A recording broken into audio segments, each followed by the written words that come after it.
Roseanne, thank you so much for the time. How you doing today? I'm good. How are you doing? I am doing great. I know two Roseannes on this planet, my mother and you, and I've had lots of great conversations with her over time, and I'm really happy to get to have at least one with you before it's all said and done. So thank you for the time today. That's amazing that your mom has my name. That's, not a lot of people have that name. That's so cool. Do you know any other Roseannes? Well, I was named after somebody named Roseanne that was the weather lady in Salt Lake City, Utah, that was also a friend of my mother. And so she's the only one I've ever known. Yeah, my mother we used to love watching your show back in the day, back in the late 80s and 1990s. But the only other Roseanne, or close to Roseanne, that she knew was the SNL character from back in the day. Oh, yeah, Rosanna Dana. Exactly. Yeah, she kind of made the name popular before me. Exactly. So it's so cool that you are going to be here in Austin early next week, Monday, Tuesday, Wednesday, performing at Cap City Comedy Club. It is a beautiful venue. The Helium people have done a great job of coming back in and reviving what was the best club in town for the longest time. It is a gorgeous club. Just how excited are you to get to come back to Austin to perform? And I don't know if it's your second home just yet. It feels inevitable at some point that you are going to be living in this great city, though. Well, I do love Austin. I live about an hour out of Austin in the hills here in Texas. Yeah. And I've been here for about 2 years. But, I moved here because it was close to Austin. And I thought, well, I could go in and work, in the comedy community, when I'm here in Texas. So that's what I've been doing, and getting a new act and all that, Well, you found a hidden gem in this state if you're living in the hill country. What are you, Johnson City, Fredericksburg, something like that? I'm in Blanco. Oh, yeah, yeah. We love it. We just love it. Everybody's so nice, and it's beautiful. I bought a beautiful property, and we just love it. I cut my grass on my tractor every day. I love it. It's great meditation, Yeah. And I live with my son and his wife and their 2 kids, and it's just great. I love my life, and I have a lot of time to do my podcast and write comedy. It's, semi-retired, but I'll never give up stand-up. I love it so much, and it's just a great audience here. They're very smart, well-read, and they like to laugh. So I was pretty astounded at how smart they are down here. Yeah, so you've obviously performed quite a bit of stand-up in the last couple of years since you moved to Texas. Did you have much experience of working in Austin back in the day as you were making a name for yourself as a comedian in the 80s into the early 90s? No, not at all. Isn't that crazy? Not at all. My daughter went to University of Texas, but I never did stand-up down there. And that it's so funny. But also, I'm a huge fan of Bill Hicks and always was. And I thought, well, it just all came together. That kind of comedy, and it requires a smart audience, and it just all came together.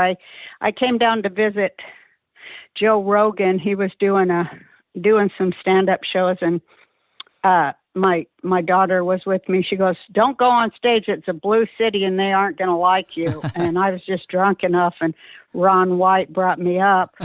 I hadn't been on stage for about 3 years, but I said, "Oh, I'm going to go up there anyway." And it was just so fun. And, they loved everything I was saying. And I'm like, I'm moving here.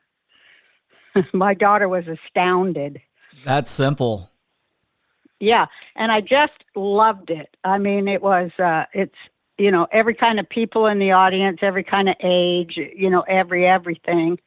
And that's the kind of audience I like. I don't just like suburban, I like an integrated audience where everybody, is part of it. Yeah. And, look, Austin is a blue city in terms of how it typically votes. But as I tell people, there are a lot of independent thinkers in this town as well. Oh, and I think that's why it was so ripe to become a sort of third coast for stand-up comedy to go along with New York and LA. And the great thing about this, and I know your friend Joe has talked about this, you strip away a lot of the BS when you come to do stand-up comedy here, because it's about the stand-up comedy and not anything else. You're not trying to get a sitcom deal. You're not trying to get a TV deal. Right. You're just trying to get better at stand-up.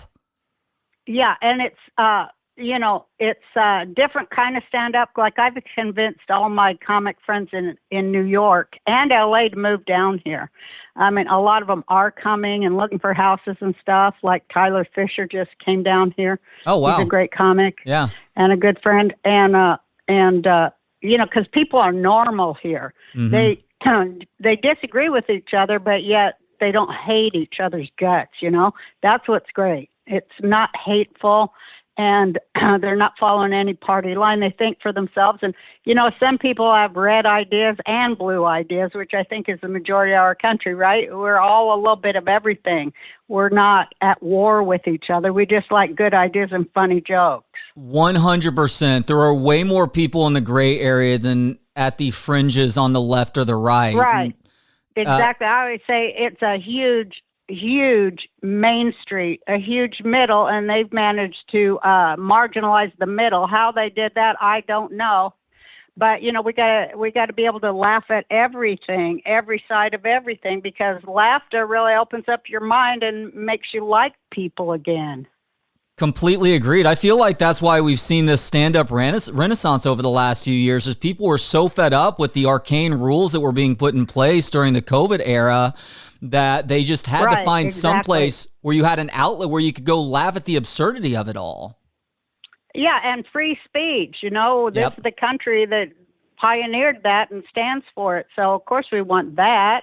And, of course, we want to make fun of people no matter what they look like. If they're an idiot, of course we don't like idiots. And we don't like hypocrisy and double standards no matter who it's coming from.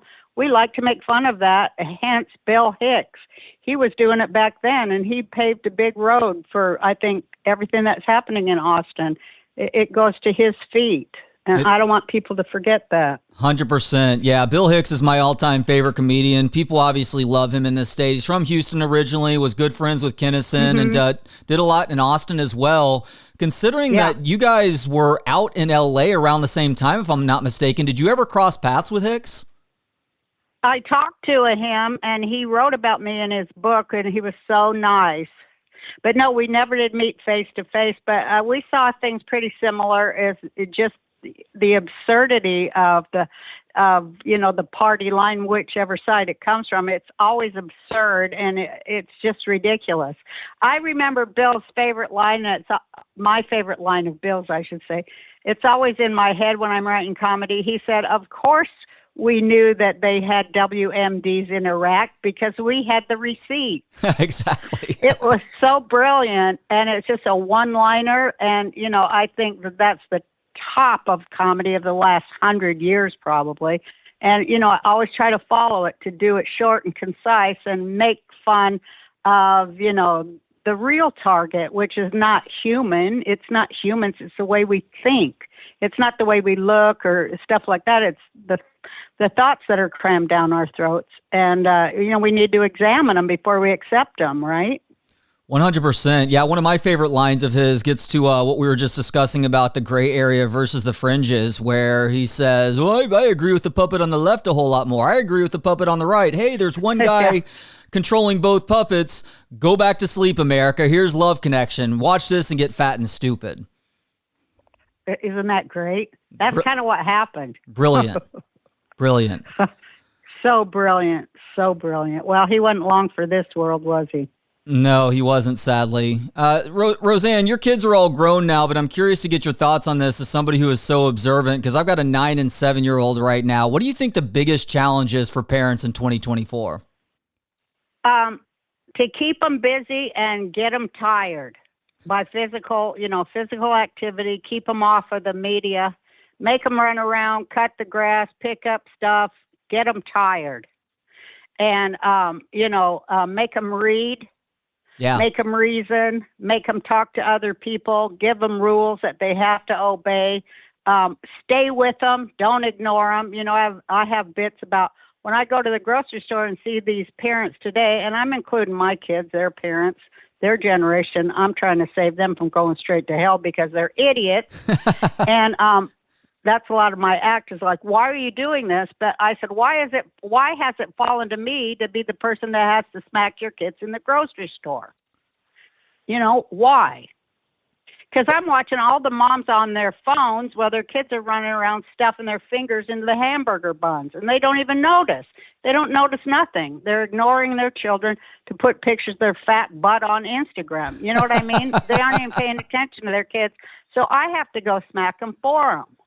It does take a village, and that's a difference between what happens in America and a lot of other places, is that village does extend to public places where if you're not paying close enough attention to your kids, somebody else will check them into place. Sadly, here now, you get accused the law will. You get accused of assault here if you even start to go down that road. But, you know, I hear people complaining about kids on airplanes at times. Kids on airplanes isn't the problem. The problem on airplanes is parents who know they have young kids on airplanes and make no effort to keep those kids from turning into complete shits throughout the course of a 2-hour flight. I know. That's why we should slap the parents. See, That's what I'm saying. Yeah, you're right on with that one. I'm kidding. You're kind of in shock, but no, I'm kidding. I do think we should be able to slap people, you know, when they're going crazy and frothing at the mouth. We should be allowed to just slap them back. Not too hard, but just bring them back to reality. You know what I mean? Oh, boy. I guess not too hard is all relative to the individual, huh? I think so. Or even like just staring them straight in the eye seems to really scare them, too. Oh, yeah. If you look at somebody and make sure that they recognize that you see exactly what they're doing or not doing, that'll shame. It's like a sort of public shaming, you know? Well, I think when people are on their phones talking to people that are texting people that they can't even see, they sort of have forgotten that other people can see you. Other people can see you and how you treat your children and how you conduct yourself and, you know, what you do with your children. We can see it. We're there. Yep. You know, you're visible. Everybody is so visible right now, and yet they don't really recognize that they're being filmed everywhere they go and that everybody can see everything they're doing. And the country is reading everything they're writing. People don't know that this is a surveillance state and everything you do is being seen. They're walking around like they're anonymous, but they're not. They need to wake up. Yeah, and they're getting belligerent with their technology usage, too. We were at the pool the other day, and somebody pulls their phone out in a mini speaker and just starts blasting the mini speaker throughout this swimming pool area. It's like, look, I understand you want to listen to music. Not everybody may want to listen to your middling country music, though. Like, play it loud enough that you can maybe hear it within like 3 feet of the speaker. Nobody else wants to be subjected to that. Same thing goes with people who are talking on the phone as they're walking into a bathroom. I don't know if this happens in women's bathrooms. In men's bathrooms, though, guys will walk in and they're having loud conversations on the phone as they step to the urinal. It's like, dude, excuse yourself from the conversation for a couple of minutes to go use the bathroom. One, to not have to subject everybody else to this phone call who's using the bathroom too, but to show a little bit of respect to the person on the other end. Well, you should just get involved in the conversation like I do, because that pisses me off. So I just say, tell her I said, you know, and just inject yourself loudly into their conversation and see what happens. They're always offended. The most offensive people are the ones that are always offensive, I find. Yeah, that's ironic, isn't it? Yeah, it's hilarious. It's just crazy. Everybody's lost their damn mind. Yeah, everybody has. It's very sad. Now, you started this podcast not that long ago. Why did you decide you wanted to get into the podcast world, Roseanne? Because I'm a nosy old woman. I want to stick my nose in everybody's business and tell them exactly what I think, because I'm 72 years old and I'm not going to go out quietly. Not after all I've been through. Hell no.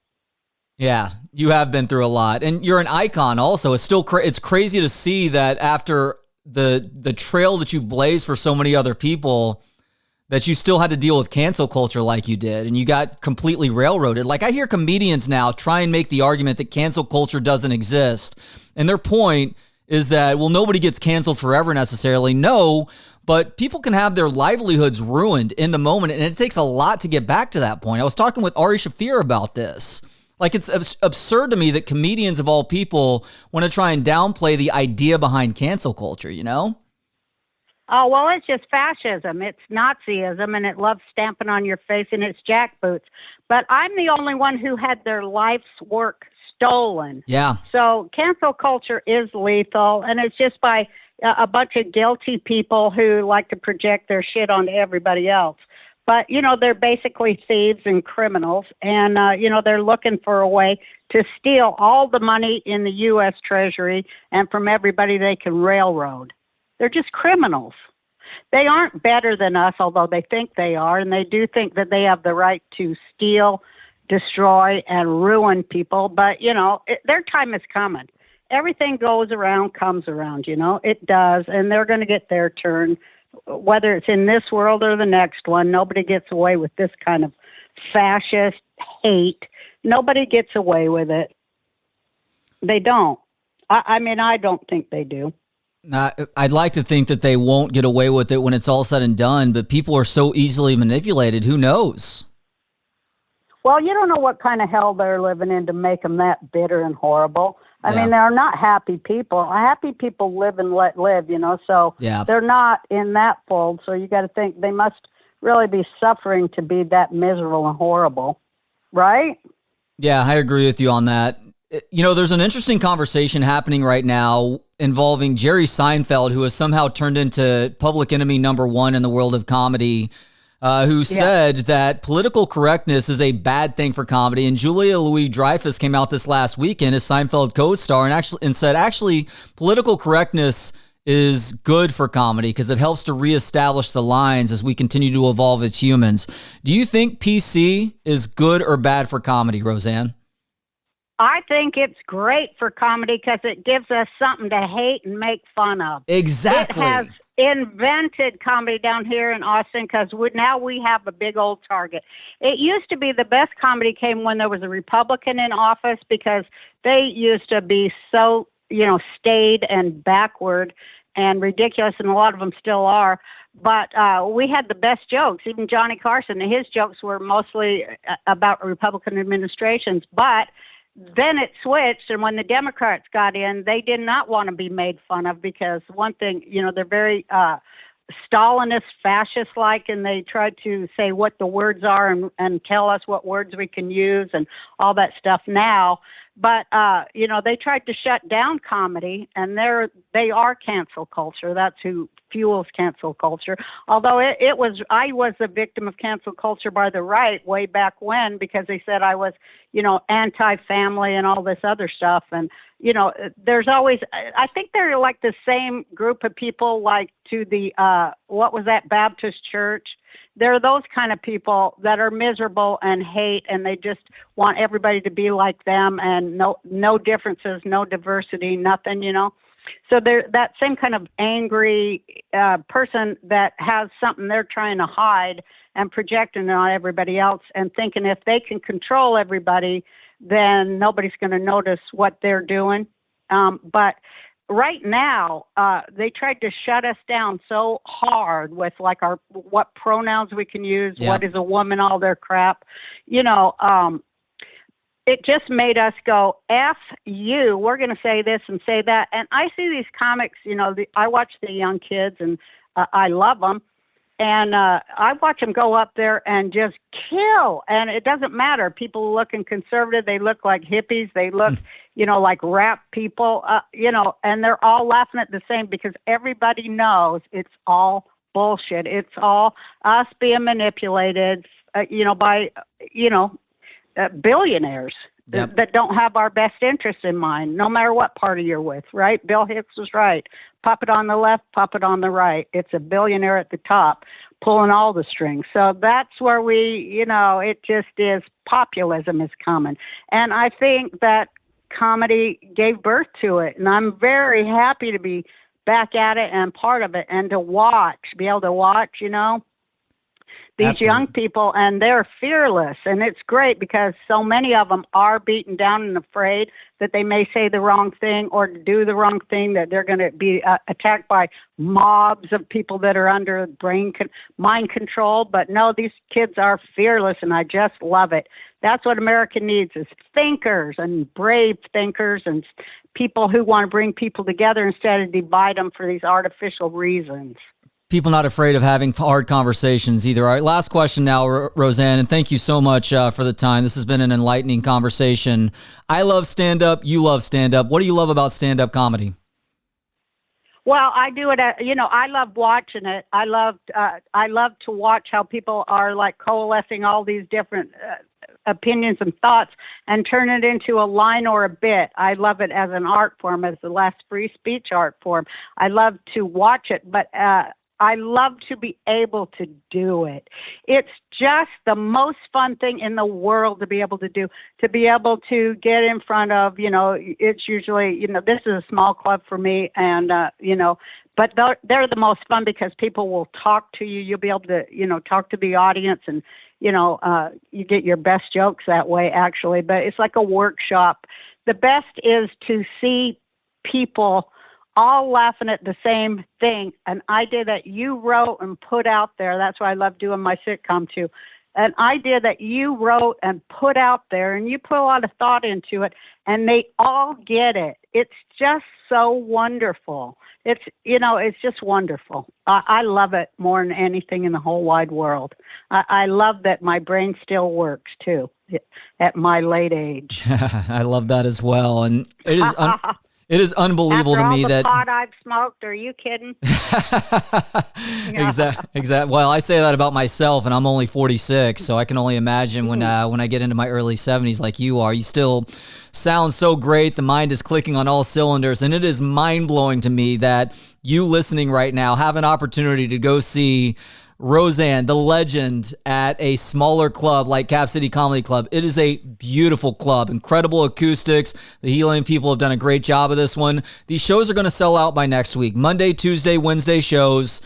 Act now. Go get those tickets right now, capcitycomedy.com. Roseanne, thank you so much for the time today. It's been a real honor and pleasure. Oh, it was so nice to talk to you. Thank you so much.